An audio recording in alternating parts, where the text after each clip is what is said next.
Operation Epic Fury.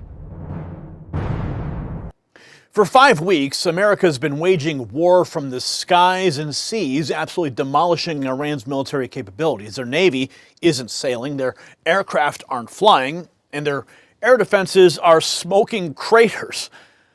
But right now, everything changes. Reports are now confirming that hundreds of America's most elite warriors, Navy SEALs, Army Rangers are now positioned and ready in the Middle East. With over 2,000 Marines steaming towards the Persian Gulf, the question that everyone's asking is President Trump about to authorize the most significant ground operation in the region since the Iraq War? It's no longer speculation, folks. Now think about what this means for you and your family. If this escalates into full ground engagement, we're talking about American sons and daughters potentially stepping onto Iranian soil. Gas prices, which have finally stabilized under Trump's energy dominance policies, could spike overnight depending on how Iran responds. Your 401k, your grocery bills, your commute to work, all of it hangs in the balance of decisions being made right now in the Situation Room. But here's what the mainstream media won't tell you. This is exactly the kind of strength that prevents larger conflicts. Now, Reagan proved it. Trump proved it in his first term when he took out Soleimani and Iran back down. The mullahs understand only one thing: raw, undeniable American power.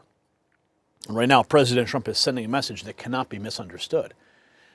Admiral Brad Cooper, you're going to hear from him. He just confirmed we have 50,000 service members in the region. Iran's ability to project power outside its borders has been, in his words, eliminated. This is peace through strength in real time, and your family's security, it depends on it. And with tensions escalating in the Middle East and special forces being deployed, it's a reminder that global conflicts can create unexpected disruptions right here at home. When international crises unfold, supply chains can break down overnight. And if you could not get to the store tomorrow, how long would you last with what's in your house right now? If it's anything less than a month, then you need to check out our friends at My Patriot Supply. They're America's #1 preparedness company with over 3 million satisfied customers who understand that being prepared is not paranoia, it's smart planning. And right now, when you go to preparewithgary.com, their best-selling 4-week emergency food supply comes with an additional week of food for free. You're getting at least 2,000 calories a day, real meals made with real ingredients, no artificial flavors or colors, and shelf life that's measured in decades. So go to preparewithgary.com to get your free week of emergency food today. Because in times like these, the prepared family is the protected family. Now let's get back to this developing situation overseas. Here's what the Pentagon briefings aren't saying out loud, but Secretary of War Hegseth just made crystal clear. Regime change has already occurred in Iran. Did you catch that? The old guard is gone. There's a new Iranian regime, and Hegseth delivered them a message directly. President Trump doesn't bluff, and he doesn't back down, and the terms of the deal are on the table. Iran knows them, but if they refuse, Hegseth's exact words, quote, "The United States War Department will continue with even more intensity," end quote. That's not diplomatic language, folks. That is what we call a final warning. Here's the post that was just made by U.S. Central Command Commander Admiral Brad Cooper, issuing an update following his trip to the region to meet with troops supporting Operation Epic Fury and meet with Israeli Defense Forces to discuss the operation. Hi, I'm Admiral Brad Cooper, Commander of U.S. Central Command, here in the Middle East with our 50,000 service members to provide my 6th update on Operation Epic Fury. Now in our 5th week of the campaign, it is my operational assessment that we are making undeniable progress in eliminating Iran's ability to project power in meaningful ways outside its borders. We don't see their Navy sailing, we don't see their aircraft flying, and their air defense and missile defense systems have largely been destroyed. Despite our clear dominance, our forces remain vigilant. It's long been my belief that every success we have begins and ends with our people, and our warfighters deployed forward are doing outstanding work. During this trip, I've had the privilege to recognize and award our troops for their courage, resilience, and tenacity as they continue to go above and beyond. Yeah. It's pretty fun work. Great job. Great job. You enjoy it, huh? Thank you, sir. How long have you been in? 12 years, sir. Fantastic. How you doing? Pretty good, sir. I'm from Ohio. Okay, what part? Toledo, sir. Okay, great. Fantastic, fantastic. Thanks for what you're doing. Much appreciated. Yes, sir. What's your job? I'm a wizard for the Strike Eagle. Okay, how many missions have you flown? Probably a couple dozen at this point. And how long have you personally been out here? Been out here only since February, sir. Yeah, fantastic. Well, thanks for keep up the great work. Thanks so much. In the meantime, I'm wishing you all the best. I think of you every day and with a lot of pride. So thanks for what you're doing. I really appreciate it and couldn't be prouder. I met with our service members who are operating the most sophisticated and largest active air defense umbrella in the world, right here in the Middle East, to defend against Iran's indiscriminate missile and drone attacks. Since day one, our warfighters have also shown unmatched reach and lethality in systematically dismantling Iran's drone, missile, and naval capabilities by delivering a massive amount of firepower. Every branch of the military is achieving unprecedented success. Our naval forces have launched waves upon waves of cruise missiles and fighter aircraft from the sea. U.S. Air Forces have extended our reach with refueling tankers while executing a high volume of airstrikes into Iran with fighters and bombers. Our soldiers and Marines have delivered long-range strikes from land and mounted a robust air defense to not only protect Americans, but our partners as well. And our Space Force has given us the ultimate high ground, delivering space superiority, which has been a critical enabler to this fight. After witnessing the absolute professionalism, discipline, and dedication of our men and women in uniform supporting Operation Epic Fury, I just could not be prouder. And I know that their families, friends, and loved ones back home share this pride. So to all the moms, dads, husbands, wives, friends, and loved ones back home, thank you for everything that you're doing to support our outstanding warriors. There is no adversary too determined, no mission too difficult, and no task too great for our soldiers, sailors, airmen, Marines, Guardian, and Coast Guardsmen that make up the most powerful military the world has ever seen. To all our warfighters, keep up the great work and Godspeed. Thanks so much. Godspeed indeed. Admiral Brad Cooper giving us a glimpse into strategic momentum in the Middle East. Now let's see how this tactical prowess unfolds on the ground. We have this from the press briefing. But there are now hundreds of U.S. Special Operations Forces, including Navy SEALs and Army Rangers in the Middle East, as well as thousands of other troops already deployed. So is he trying to end or intensify the conflict?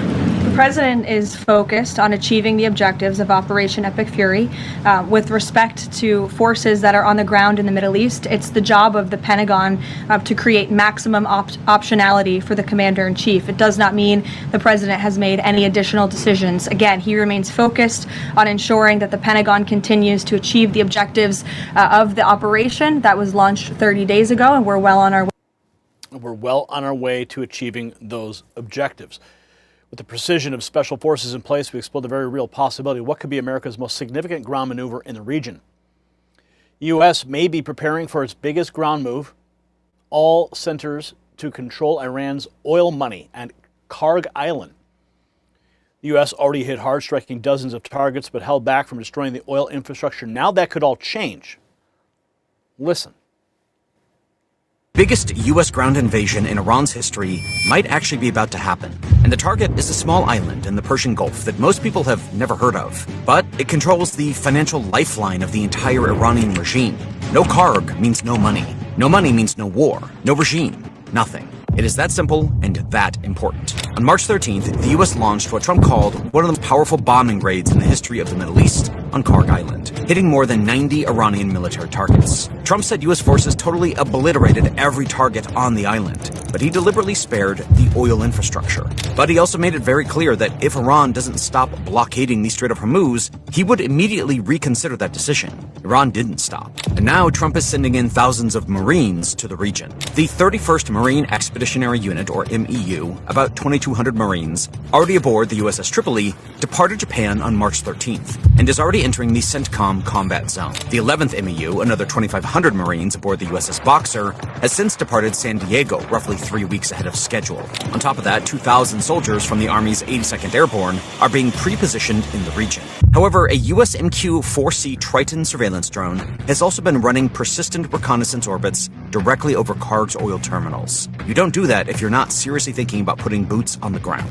Now, the US has 3 ways to play this. 1, a naval blockade. Surround Kharg with warships, stop tankers from loading, cut Iran's oil revenue without a single boot touching the ground. 2, a full ground seizure, where Marines raid the island, hold it as leverage until Iran reopens the strait. 3, just bomb the oil infrastructure into rubble, and end Iran's export capacity entirely. That last option is almost certainly off the table. Destroying the terminals means China loses 80% of its Iranian oil supply overnight. Gulf neighbors see far more brutal Iranian retaliation, and the US loses the one bargaining chip that could actually force a deal. So it's really between the blockade and the boots. But the risks of actually doing this are just as real as the reasons to do it, because Iran knows this ground invasion is coming. Iran has been moving military personnel, air defense systems, and laying traps on Kharg Island, specifically in response to US intelligence about a potential operation. The previous strikes degraded most of the island's air defenses, including Hawk surface-to-air missiles and Orlikon anti-aircraft guns. But Iran has been reinforcing them and adding manpads.